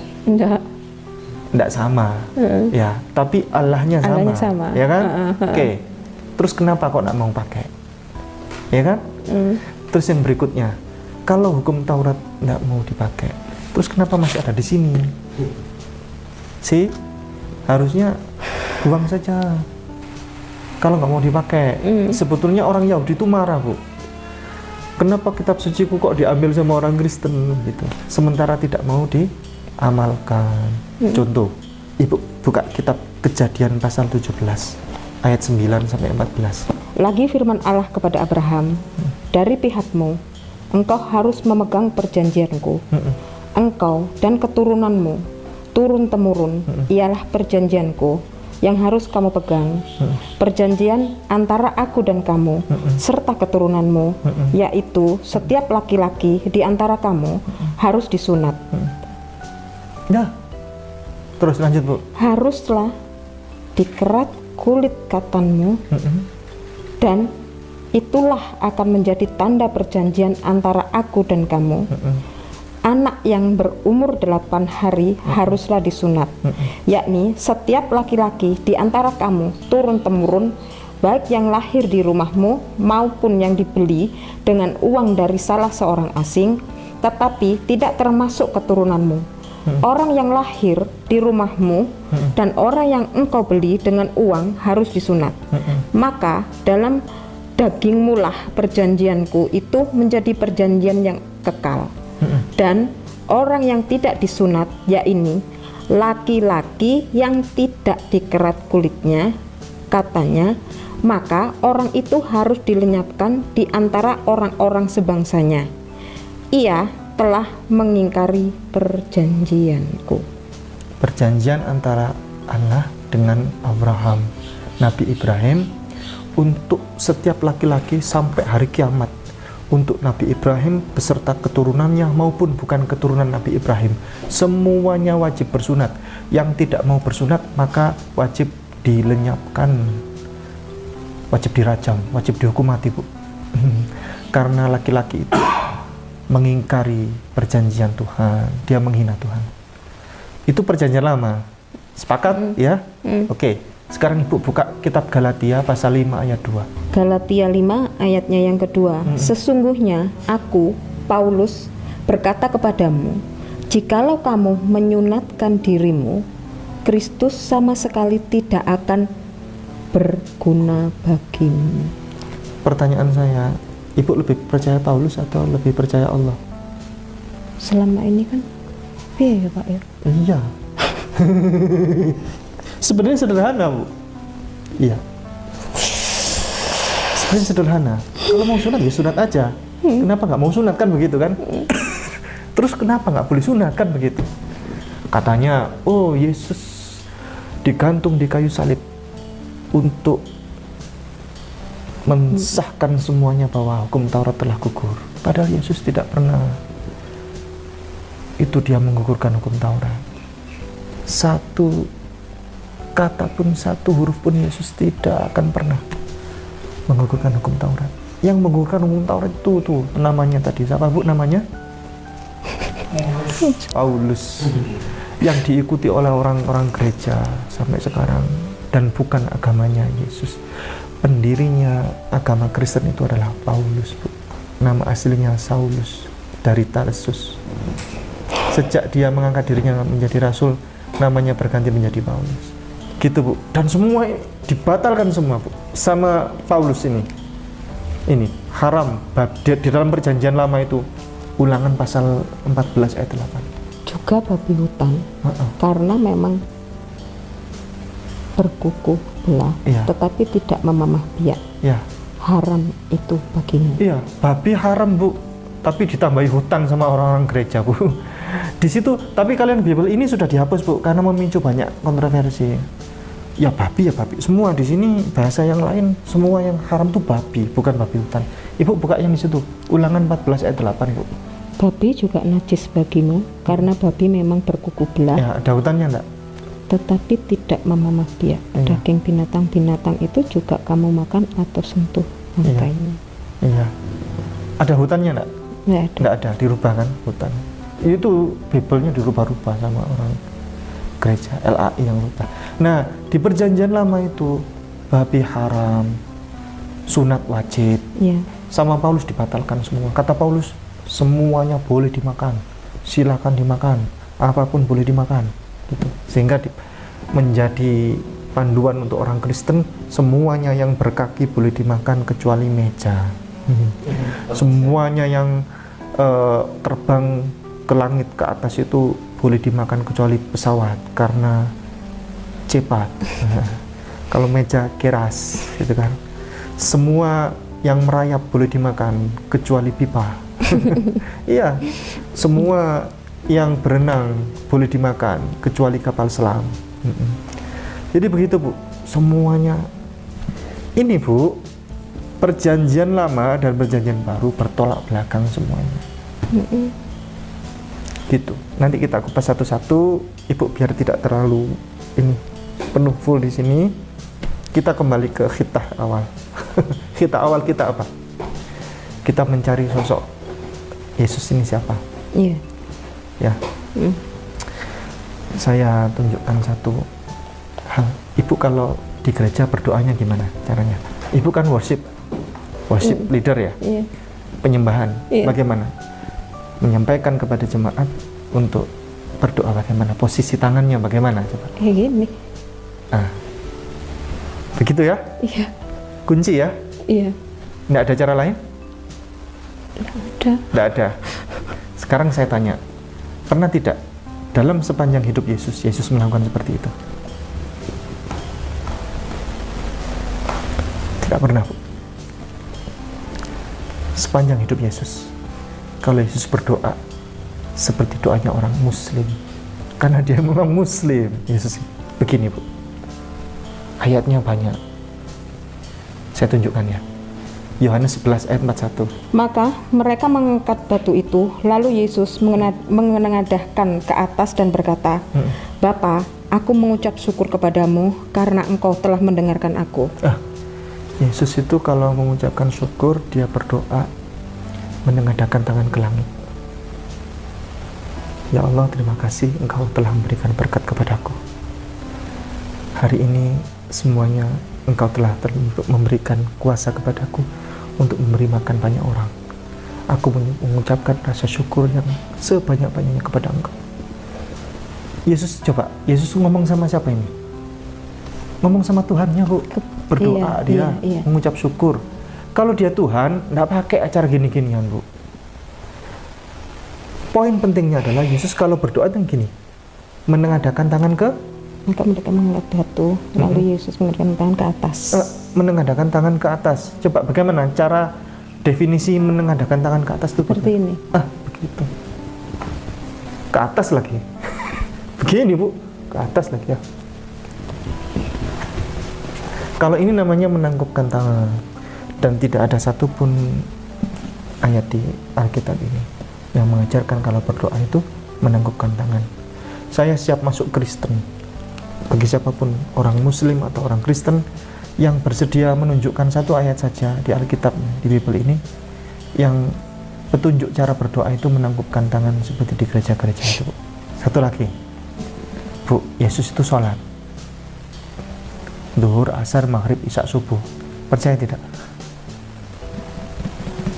Gak tahu. Yesus itu sholat, Bu. Dia itu Muslim yang taat. Dia adalah hamba Allah yang soleh. Dia adalah orang yang baik, pengajar yang cerdas. Dia adalah nabi yang mulia.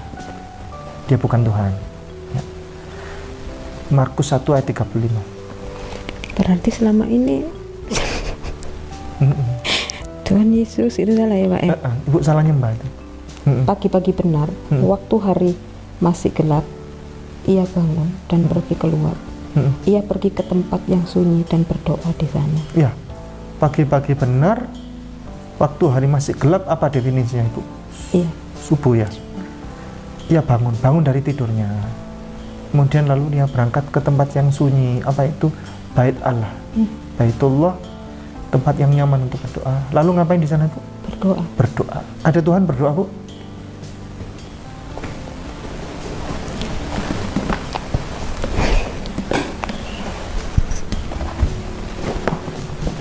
Ini Bible yang lebih asli, Bu, daripada Bible yang itu, yang dirubah-rubah itu. Ini mengalami perubahan juga, tetapi tidak terlalu signifikan. Ya. Kalau yang Bible bahasa Arab ini, saya beli ini langsung di negaranya sana. Ya, Bible bahasa Indonesia dirubah-rubahnya tuh terlalu banyak, terlalu kacau yang dirubah-rubah. Kalau saya tunjukkan, Ibu nanti tidak pulang-pulang perubahannya. Kalau ini Bible yang lebih dekat dengan bahasa asli Yesus, karena Yesus orang Timur Tengah sana. Ya, ini bahasa Timur Tengah sana. Ini, Bu, saya baca di ayat yang sama ya, Markus 1 ayat 35. Wa fis subhi bakiron jiddan qama wa kharaja wa madha ila mawdi'in khala'in wa kana yusalliya hunaka. Ngapain di sana, Bu? Yusalliya hunaka. Ngapain di sana, Bu?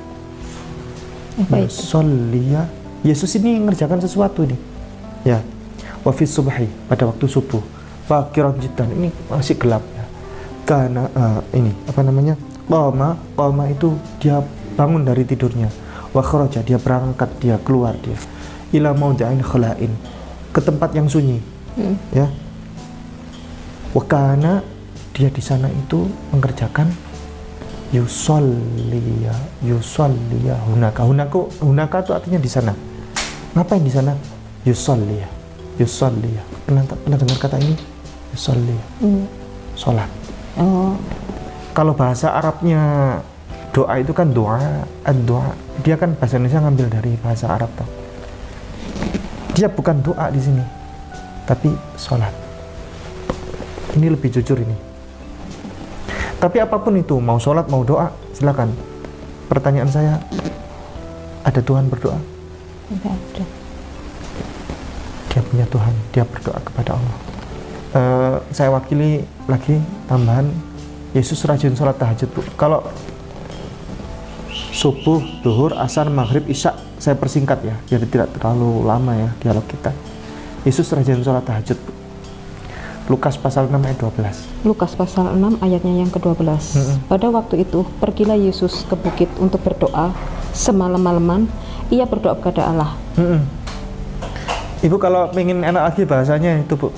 Yang ini. Ya, Lukas 6 ayat 12. Tapi sama, artinya sama, tapi enak bahasanya, lebih enak. Suatu ketika, pada hari-hari itu, pergilah Yesus ke bukit untuk berdoa, dan sepanjang malam, ia berdoa kepada Allah.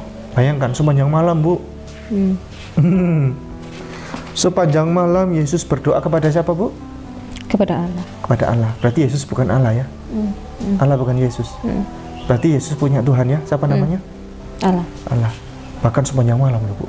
Kalau Yesus itu Tuhan, gak mungkin sepanjang malam dia berdoa. Dia rajin memang. Yesus ini salat tahajud. Saya bacakan yang versi bahasa aslinya ya, Bu. Ini lebih asli daripada bahasa Indonesia. Karena apa? Karena ini bahasa lebih dekat dengan bahasanya Yesus lahir di tempatnya. 6 ayat 12. Wa fi tilkal ayyami kharaja ilal jabali liyusalliya. Dia naik ke atas gunungnya untuk sholat ya, liyusalliya. Wa qadal laila kullahu fis sholati lillah. Dan dia menghabiskan sepanjang malam itu untuk sholat kepada Allah. Dia sholat tahajud, Bu. Yesus rajin sholat tahajud. Ada pertanyaan sementara ini? Kalau belum ada pertanyaan, kita akan lanjutkan setelah maghrib.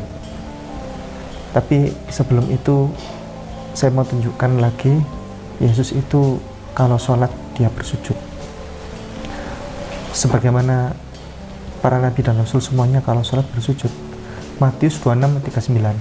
Kemudian ia maju sedikit, lalu bersujud dan berdoa.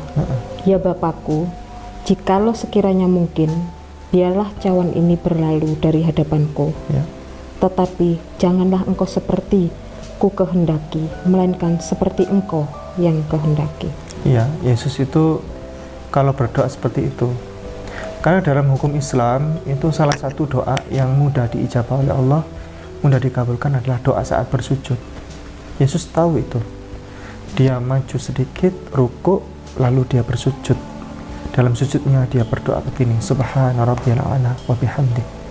Subhana rabbiyal a'la wa bihamdi. Subhana rabbiyal a'la wa bihamdi. Ya Allah, Engkaulah yang maha tinggi. Ya, Engkaulah yang maha mulia. Engkaulah Tuhanku yang aku sembah. Semuanya ini berjalan atas kehendak Engkau. Gitu, Bu. Ibu percaya kalau di sini ada tuntunan sholat? Ya, saya nggak tahu, Pak. Ada, Bu. Di Bible-nya, Ibu, ini ya. Sekarang masih Kristen ini. Ini kitab sucinya, Ibu. Ada tata cara tuntunan sholat. Kalau beribadah itu ya seperti ini. Bukan seperti yang gereja ajarkan. Kitab Nehemia pasal 8 ayat 6. Ezra membuka kitab itu di depan mata seluruh umat karena ia berdiri lebih tinggi dari semua orang itu. Stop dulu. Ezra itu nama nabi, Bu. Dia dihormati dalam Kristen, Yahudi, Islam. Semua hormat kepada Ezra. Ezra itu adalah sosok rasul, nabi besar dia. Uzair kalau di Islam itu, Bu. Jadi Ezra itu membuka kitab itu di depan seluruh umat karena ia berdiri lebih tinggi dari semua orang itu. Ezra membuka kitab, yang lain duduk. Berarti Ezra ngapain, Bu? Sebagai apa dia? Pembawa ininya. Pengkhotbahnya. Iya, imam. Ya. Lalu ngapain? Lanjut, Bu. Ketika ia membukanya, semua orang berdiri. Ketika paling enak bahasanya yang itu, Bu. Yang ini. Iya. Memang dirubah-rubah. Iya. Paling enak bahasanya yang ini. Nehemia 8 ayat yang 6, Ezra membuka kitab itu di depan mata seluruh umat karena ia berdiri lebih tinggi dari semua orang itu. Lanjut. Pada waktu ia membuka kitab itu, semua orang bangkit berdiri. Ia masih buka kitab, Bu, dan semua orang tiba-tiba bangkit berdiri. Namanya itu panggilan untuk beribadah. Iqamah dalam Islam itu ada iqamah. Qad qamatis shalah, Allahu akbar, la ilaha illallah. Dia masih baru mau mengakhiri khutbah, tiba-tiba orang bangkit berdiri. Itu persiapan ibadah, Bu, namanya. Lanjut, Bu. Lalu Ezra memuji Tuhan, Allah yang maha besar, dan semua orang menyebut dia dengan amin, amin. Lalu Ezra jadi imam nih, imam dalam peribadatan itu. Lalu Ezra menyebut begini, Allah yang maha besar, Allah yang maha besar. Bahasa Arabnya apa, Bu? Pernah dengar nggak Allah yang maha besar bahasa Arabnya? Mungkin dari dulu. Allahu Akbar. Allahu Akbar, kata Ezra begitu. Allah yang maha besar, ya. Terus di belakang itu ada sesi begini, Bu, jemaat. Amin. Aminnya 2 kali karena merepresentasikan di belakang itu ada banyak orang. Lanjut, Ibu, lanjut. Sambil mengangkat tangan. Setiap kali gerakan mengangkat tangan begini. Pernah lihat Kak Ibu seperti ini? Allahu Akbar. Iya. Sami'allahu liman hamidah. Mungkin di TV-TV ya. Lanjut. Kemudian mereka berlutut dan bersujud kepada Tuhan. Terus? Dengan muka sampai ke tanah. Kemudian mereka berlutut, membungkukkan diri, lalu bersujud, menyembah siapa, Bu? Allah. Dengan muka sampai ke tanah. Diawali dengan ajakan sholat, lalu imam begini, Allahu Akbar, ada sesi amin. Setiap kali gerakan mengangkat tangan, Sami'allahu liman hamidah. Lanjut rukuk sampai kemudian sujud, menyembah kepada Allah sampai muka ini sampai menempel ke tanah. Pertanyaan saya, di gereja pernah kayak gitu, Bu? Enggak. Dah.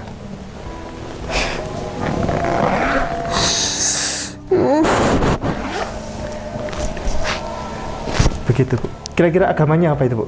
Yang diajarkan Bible itu? Muslim. Ibu mau syahadat sekarang, Pak, habis maghrib?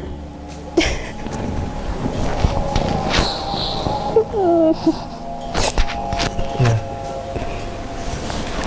Sholat aja dulu, Pak. Kenapa? Sholat aja dulu Ya. Nanti kalau habis sholat masih ada pertanyaan, monggo silakan. Saya akan jawab dengan senang hati.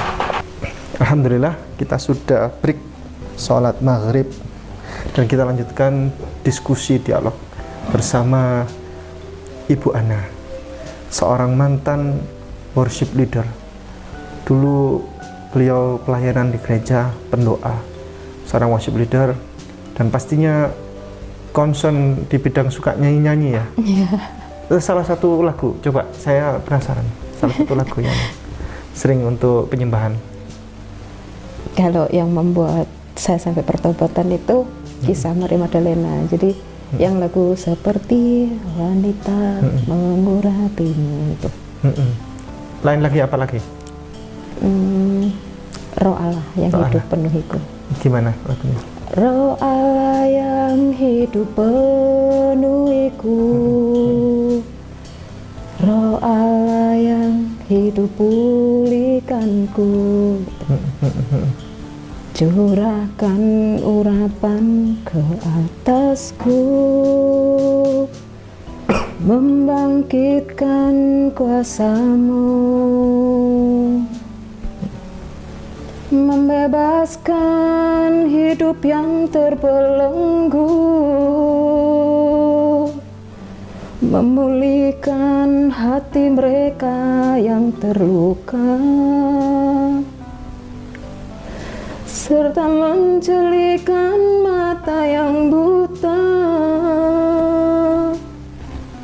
Jadikan hidupku alat-Mu, dipenuhi urapan baru, menyatakan kebesaran kuasa-Mu. Ternyata saya ketemunya di sini, Pak. Masya Allah. Mencelikkan mata yang buta, membebaskan hidup yang terbelenggu. Ternyata saya ketemunya di sini. Bukan suatu kebetulan kan, Pak, kita ketemu. Jadi Bu, roh Allah yang dimaksud Ibu siapa itu? Allah. Betul. Kalau di Kristen Tuhannya siapa? Allah Tritunggal. Siapa saja coba? Allah, Roh Kudus, Anak Allah. Anak Allah. Berapa berarti? 3. Tapi kenapa yang sering disebut Yesus? Coba. Padahal Yesus tidak pernah dia menyebut dirinya Tuhan. Terus kemudian Roh Kudus ini siapa, Bu? Pernah tahu nggak, Ibu? Nggak pernah tahu dan nggak pernah diajarkan. Bahkan soal sekolah minggu ya, di sekolah-sekolah minggu juga anak-anak juga tidak pernah diajarkan tentang siapa itu Roh Kudus. Jadi konsep ketuhanan di dunia ini itu banyak sekali lahir berhala-berhala baru ya sejak zaman dahulu kala, Bu. Orang membuat penyelewengan itu. Jadi agama ini sebenarnya kan tidak ada istilah agama itu kan. Semuanya istilahnya adalah menyembah kepada Allah. Contoh saat Nabi Adam ya. Nabi Adam alaihissalam. Masya Allah. Nggak apa-apa, Ibu. Nggak apa-apa.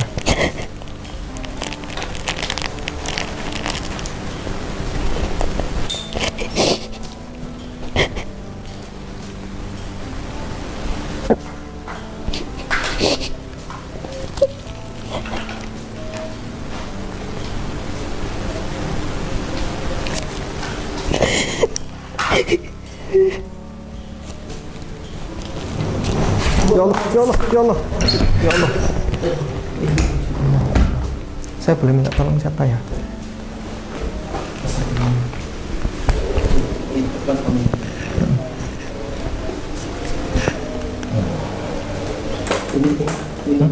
Ya.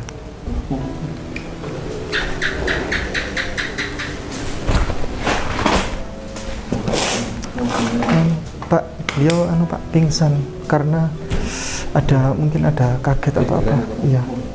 Saya panggilkan dokter ya, Pak? Enggak usah. Biasanya langsung kok. Dia punya riwayat cuma sering Ada sesuatu biasanya. Sesuatu apa? sesuatu yang baru. Iya, korek. Mencelikan mata yang buta. Ternyata saya yang buta. Membebaskan hidup yang terbelenggu. Ternyata saya yang terbelenggu. Ternyata selama ini apa yang saya cari semua sudah terjawab di sini. Siapa Yesus sesungguhnya? Dia adalah utusan. Utusan, benar, Bu. Dia adalah jalan menuju kepada Bapa. Maka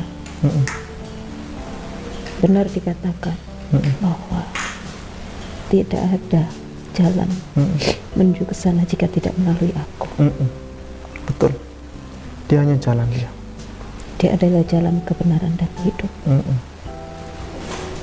Satu-satunya Tuhan dan Juru Selamat adalah Allah. Allah, betul. Betul sekali. Ibu mau syahadat hari ini? Iya. Mau syahadat, Masya Allah, Alhamdulillah. Mau syahadat bersama siapa? Bersama Bapak atau sama saya? Iya. Ibu kalau mau syahadat, Ibu boleh dibawa atau di atas, kembali ke atas atau senyamannya Ibu? Saya di sini. Di sini ya. Ibu, kita jikalau beriman kepada Yesus, ya, mengimani apa yang disampaikan Yesus. Yesus menyampaikan di dalam Yohanes 17 ayat 3, dia menyampaikan bahwa inilah hidup yang kekal itu. Yesus menunjukkan jalan kehidupan yang kekal. Apa itu? Kita jalan menuju surga. Jadi hidup yang kekal adalah hidup di surga. Kata Yesus begini, caranya begini, ayo mari kita mengenal Allah itu satu-satunya sesembahan yang benar, kata Yesus. Dan mengenal aku ini adalah utusan Allah, kata Yesus. Yohanes 17 ayat 3. Itu bahasa Arabnya begini, Bu. Asyhadu alla ilaha illallah wa asyhadu anna Isa ibnu Maryam Rasulullah. Saya bersaksi bahwa tidak ada Tuhan kecuali Allah, dan saya bersaksi bahwa Yesus Kristus adalah utusan Allah. Dilanjutkan dengan setelah Yesus meninggal, setelah Yesus tiada, ada kedatangan Rasul baru, Rasul sebagai pelanjut dari risalah kenabian sebelum-sebelumnya, ya, yakni Rasul yang terakhir. Siapa itu? Nabi Muhammad SAW. Syahadatnya asyhadu alla ilaha illallah wa asyhadu anna Muhammadar Rasulullah. Saya bersaksi bahwa tidak ada Tuhan kecuali Allah, dan saya bersaksi bahwa Nabi Muhammad adalah utusan Allah. Inilah semua para nabi dan rasul kami hormati, termasuk Yesus Kristus ini. Kami adalah umat yang sangat menghormati Yesus, membela Yesus. Kami adalah pembela Yesus yang sejati. Ketika Yesus dipecundangi, kami yang membela. Ketika Yesus dihinakan, kami yang membela. Ibu, saya kasih tahu bahwa saudara kita Kristen itu menghina Yesus itu habis-habisan, Bu. Yesus ditelanjang, tidak mengenakan baju apapun, hanya mengenakan cawat. Bahkan ada jurnal yang menyatakan bahwa Yesus itu sebenarnya tidak mengenakan apapun, bahkan tidak mengenakan cawat saat disalib. Itu kata orang-orang Kristen. Jadi Yesus itu dihinakan sebenarnya oleh orang-orang Kristen itu. Jadi Yesus dipaku tangannya, lambungnya mohon maaf ya, lambungnya digitukan lah sampai perutnya itu. Terus kemudian ini Yesus dicambuk dan seterusnya, darah di mana-mana. Itu kan menghina Yesus kan sebenarnya. Kami umat Islam, kami sangat tidak menyetujui tentang itu. Kami adalah menghormati Yesus, kami pembela Yesus yang sejati. Yesus di dalam Islam itu tidak pernah disalib, tidak pernah dibunuh, tidak pernah disiksa secara keji, kejam, dan biadab. Hanya orang Kristen yang menyatakan seperti itu. Kami, kalau sampai ada orang yang menghina Yesus, kami adalah terdepan yang membela, gitu. Yahudi bagaimana? Yahudi tidak. Yahudi juga menghina Yesus. Kristen menghina Yesus. Kami umat Islam yang menghormati Yesus. Begitu. Jadi kalau ibu hari ini bersyahadat masuk Islam, ibu tidak pernah meninggalkan Yesus sama sekali. Bahkan tidak sempurna iman seseorang atau batal iman seseorang jikalau ada umat Islam ya dalam dirinya itu dia menghina Yesus atau dia tidak percaya kepada Yesus ya, tidak percaya, tidak menghormati Yesus ya, atau dia tidak beriman dengan adanya Yesus Kristus sebagai Nabi Rasul, maka batal iman seseorang, iman seorang Muslim itu. Kami adalah sosok umat yang membela Yesus nomor satu ya, di dunia. Orang Kristen tidak, mereka adalah percaya bahwa Yesus itu disiksa, dibunuh secara keji, kejam, dan biadab. Jadi begitu Ibu. Ini kita berbicara tentang Yesus yang sebenar-benarnya ya, bahwa dia adalah Muslim. Masih banyak materi yang bisa saya sampaikan kepada Ibu, namun jangan terlalu panjang. Nanti kalau terlalu panjang malah nanti di pikiran nanti terlalu banyak, nanti Ibu tambah pusing. Jadi Ibu, kita sebaiknya kalau Ibu berkenan syahadat, maka akan kita mulai prosesi syahadatan ini. Apakah Ibu percaya bahwa Allah itu satu-satunya sesembahan? Ya. Apakah Ibu percaya bahwa Yesus Kristus adalah Nabi atau Rasul utusan Allah yang mulia? Ya. Apakah Ibu percaya bahwa para Nabi dan Rasul, ya, termasuk Nabi Musa itu adalah Nabi dan Rasul yang mulia utusan Allah? Ya. Apakah Ibu percaya bahwa Nabi Muhammad adalah utusan Allah yang mulia, Nabi yang terakhir? Ya. Apakah Ibu percaya bahwa Roh Kudus itu bukanlah Tuhan, dia hanyalah malaikat Jibril, ya. Dia adalah malaikat Jibril yang menyampaikan firman. Dia adalah yang menyampaikan, yang ikut mendoakan kita. Hari ini kalau kita bersyahadat, ada banyak malaikat yang ikut mendoakan. Setan-setan akan lari. Setan tidak suka dengan orang yang bersyahadat. Dan akan hadir malaikat-malaikat yang ikut mendoakan kita. Dalam setiap pensyahadatan saya selalu merinding, Bu, karena energi yang berputar di seputar kita itu energi kedatangan malaikat. Manusia itu pasti akan merasakan, oh malaikat datang, pasti merasakan, oh energi setan. Energi setan itu panas biasanya, Bu, ya. Energi setan, Ibu kalau mohon maaf kalau melihat orang-orang di klub malam, ya, di kafe-kafe malam yang hiburan malam itu kan energinya setan, ya, setan dari api. Itu setan itu dari api. Syaitan minan nar, kemudian malaikat itu dari nur, ya, dari cahaya. Kalau setan itu dari api, berarti energinya kalau panas itu, ya, berarti itu adalah setan. Tapi kalau energinya enak seperti ini sejuk seperti ini, berarti ini kita kehadiran malaikat-malaikat, termasuk insya Allah malaikat Jibril, ya. Roh Kudus itulah malaikat Jibril, dia bukan Tuhan. Nah, kemudian orang-orang Kristen kok nambah-nambah Tuhannya itu bahkan ada 3. Bahkan orang Katolik itu nambah lagi 1, Bunda Maria. Ini bingung masih orang Katolik ini, Bunda Maria ini Tuhan atau bukan. Tapi patungnya paling gede. Ada doanya, doa Salam Maria. Jadi orang Katolik itu ada yang nyebut Tuhannya 3, ada yang nyebut Tuhannya 4. Jadi, padahal Tuhan itu hanya 1. Siapa itu? Allah. Logik, ya. Logika kita sudah bermain. Ibu pilih mana? Tuhan 1 atau Tuhan 3? Tuhan 1. Tuhan 1 atau Tuhan 4? Tuhan 1. Baik, Ibu, tangannya seperti ini.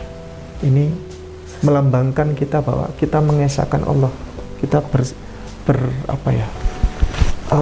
bersaksi bahwa kita hanya menyembah pada Allah satu-satunya sesembahan. Tangannya bisa seperti ini, Ibu. Ya, baik. Nah, ikuti saya, ya, Bu. Bismillah. Ar-Rahman. Ar-Rahim. Bismillahirrahmanirrahim. Ashhadu. An. La ilaha. Illallah. Wa ashhadu. Anna. Muhammadar Rasulullah. Saya bersaksi bahwa tidak ada Tuhan, tidak ada sesembahan kecuali Allah. Dan saya bersaksi bahwa Nabi Muhammad adalah utusan Allah. Alhamdulillah. Ibu hari ini, Ibu Ana, agamanya apa, Ibu? Agamanya sekarang apa, Ibu?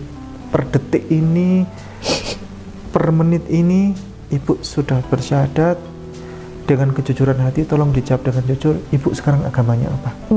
Muslim. Alhamdulillah. Agamanya Islam. Beliau muslimah sejati, pengikut Yesus yang sejati, pengikut Nabi Muhammad yang sejati. Alhamdulillah. Mari kita berdoa. A'udzubillahi minasyaitonirrajim. Bismillahirrahmanirrahim. Alhamdulillahirabbil alamin. Allahumma salli wa sallim wa barik ala nabiyyina Muhammad.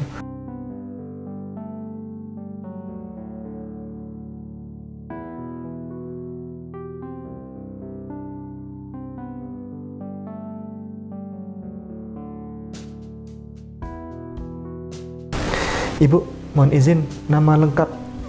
Agustina. Bu Agustina. Berarti nama ininya nggak usah ikut. Apa-apa, nama yang ada saja. Baptis enggak, nama baptisnya nggak ikut. Nggak ikut. KTP-nya ada nama baptis memang. Yang pertama dulu ada, terus saya ganti lagi. Oh ya, sudah, itu aja nggak apa-apa. Nggak, ini dulu, jangan ditutup dulu. Iya. Kemudian ibu kan sudah Islam sekarang. Ke depan makan babi kecap atau enggak? Enggak pernah. Oh, enggak pernah makan babi kecap ya. Minum ke depan, minum tua, minum khamar tidak? Enggak pernah memang. Enggak pernah. Kalau di Alkitab ini haram minum khamar ya, enggak boleh. Tapi perjamuan kudus minum khamar. Minum anggur ya. Iya. Perjamuan kudus malah minum anggur. Di sini nggak boleh minum anggur, nggak boleh. Ya. Kitab Imamat pasal 10 ayat 9 nggak boleh.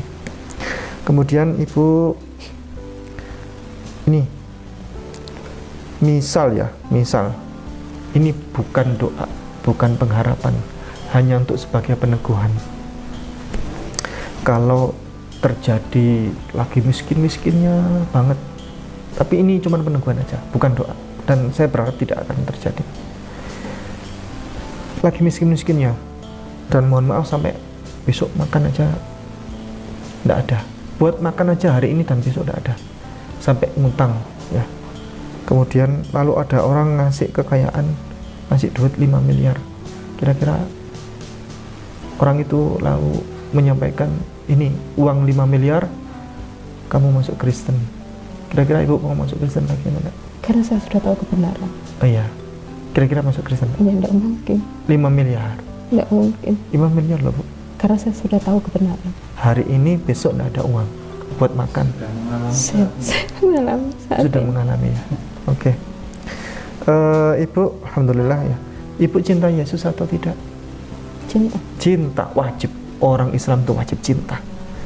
Kalau tidak cinta Yesus, maka bukan orang Islam. Yang tidak cinta Yesus itu orang Kristen. Mereka tidak menjalankan semua ajaran Yesus di sini. Mereka membuat ibadah-ibadah baru yang Yesus tidak pernah kerjakan. Ya, Yesus mengajarkan sholat itu ya subuh, duhur, asar, maghrib, isya di Bible ini. Tapi mereka ibadahnya 1 minggu sekali ke gereja. Nggak ke gereja pun enggak apa-apa, diampuni dosanya katanya begitu. Mereka kalau ibadah juga nyanyi-nyanyi, ya kan? Oh, Yesus tidak pernah mengajarkan seperti itu. Jadi mereka semua tidak cinta kepada Yesus. Yang cinta pada Yesus siapa? Kami umat Islam. Kemudian hormati Yesus apa tidak? Benar. Hormati Yesus.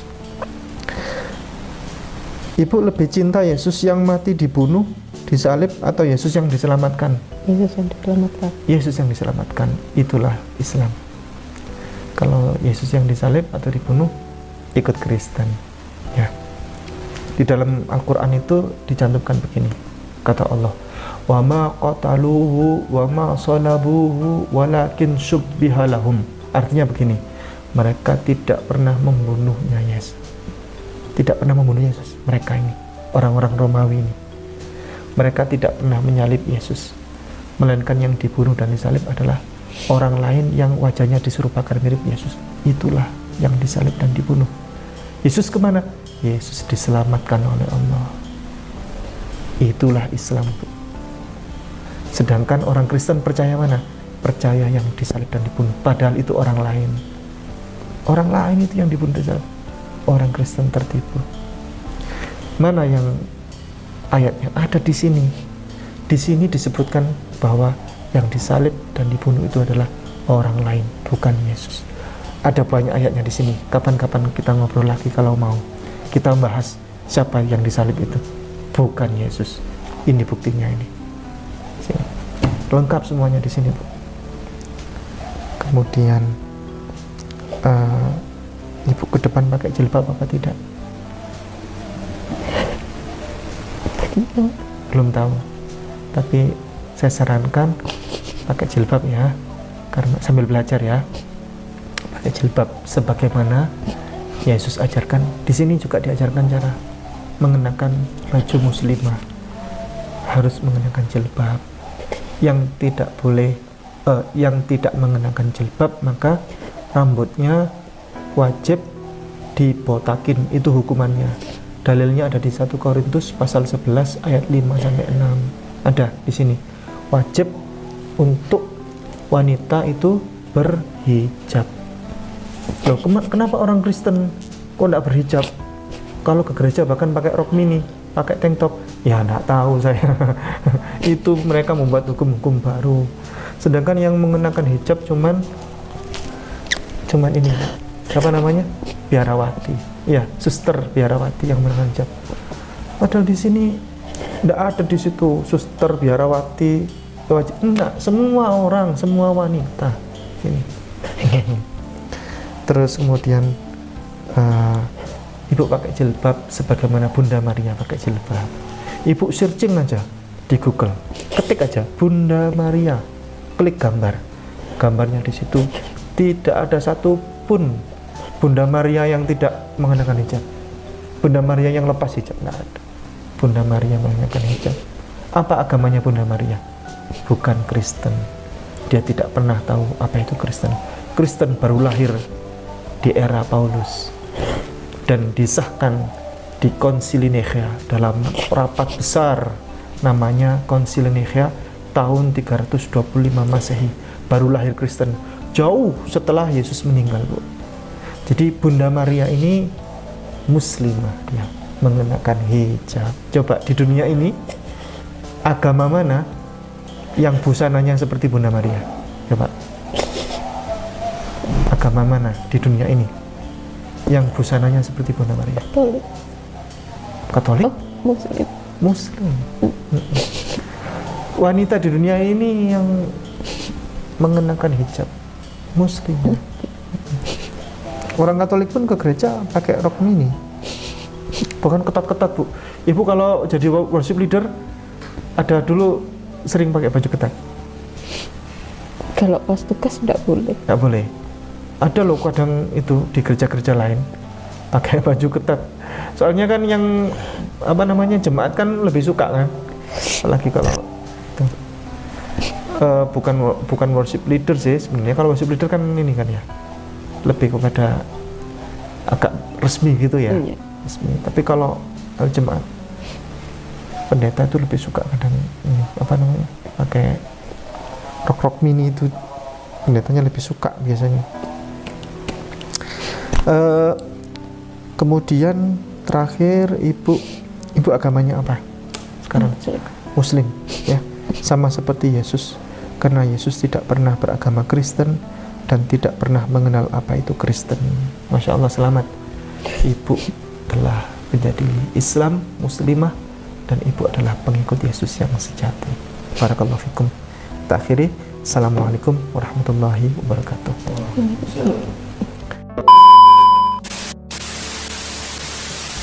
Assalamualaikum warahmatullahi wabarakatuh. Alhamdulillah berbondong-bondong orang-orang non-muslim masuk Islam. Contohnya seperti video yang baru saja kita saksikan. Seorang wanita Kristen worship leader mantap masuk Islam dan mengucap 2 kalimat syahadat. Alhamdulillah. Bahkan beliau ini sempat pingsan dan terjatuh ya ketika mengetahui ternyata Yesus adalah seorang muslim. Jadi Yesus tak pernah mengenal Kristen, karena Kristen itu adanya setelah Yesus meninggal. Jadi sekali lagi alhamdulillah selamat buat ibu. Kita doakan semoga beliau istiqomah di dalam agama Islam dan terus belajar mendalami agama Islam agar bisa menjadi muslimah yang kafah, yang mau menjalankan perintah-perintah Allah dan mau menjauhi semua larangan-larangan Allah Subhanahu wa Ta'ala. Amin amin ya robbal alamin. Jadi sekian saja video kali ini. Semoga bisa bermanfaat dan bisa menambah iman Islam kita sebagai seorang muslim, dan juga bisa bermanfaat bagi non-muslim yang ingin mencari kebenaran. Jadi sekian saja video kali ini. Wassalamualaikum warahmatullahi wabarakatuh.